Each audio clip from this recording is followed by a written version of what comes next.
Welcome to historical Beech Grove Confederate Cemetery and Park. In the late 1700s, pioneers began moving into this area of Tennessee, and by the early 1800s, this was a pretty well-established community. This hilltop became a burying place for those pioneer families. At the time, many wild animals would dig into the fresh graves, and it became the custom until about 1850 to cover graves with large rocks to prevent disturbance of their loved ones' remains. Over time, these graves have caved in and now appear as piles of large boulders. During the war between the states, the Union soldiers fought from behind these rock graves that stood 2 to 3 feet tall. On the north side of the cemetery are 2 rows of unknown Confederate soldiers who were killed at the Battle of Hoover's Gap. Most died on the afternoon of June 24th in 3 frontal attacks on Union forces who were entrenched along this ridge for about a mile just southwest of here.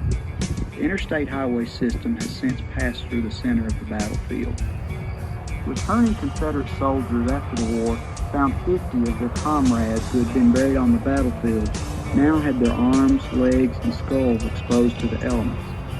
In 1866, many of the veterans and families who still lived in the area came together and retrieved those remains, built walnut coffins, and reburied them along the north side of this old pioneer church cemetery. After 20 or 30 years, the old veterans' ranks began growing thin. Area residents went through some hard times, and the cemetery fell upon hard times also. It became overgrown with trees, vines, briars, and it became pasture land for cattle. Even people hauled off many of the rocks from the graves, and it remained this way until about 1952. The centennial anniversary of the war between the states was coming up, and the sons and grandsons of these Confederate veterans became interested in the cemetery again. And with a little help from the state, they volunteered their time and money to help clean it up. In preparation for the centennial, the Veterans Administration provided markers, and these were placed at the unknown Confederate soldiers' graves.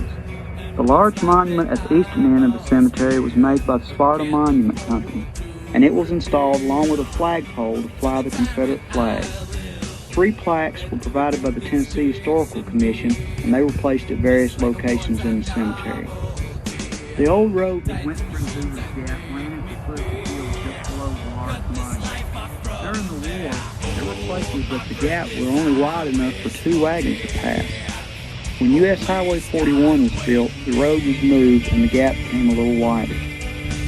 Over the years, the cemetery and park have been owned by a church, then the state, and then Coffee County. Political correctness made it hard for those entities to fund and properly maintain the facilities.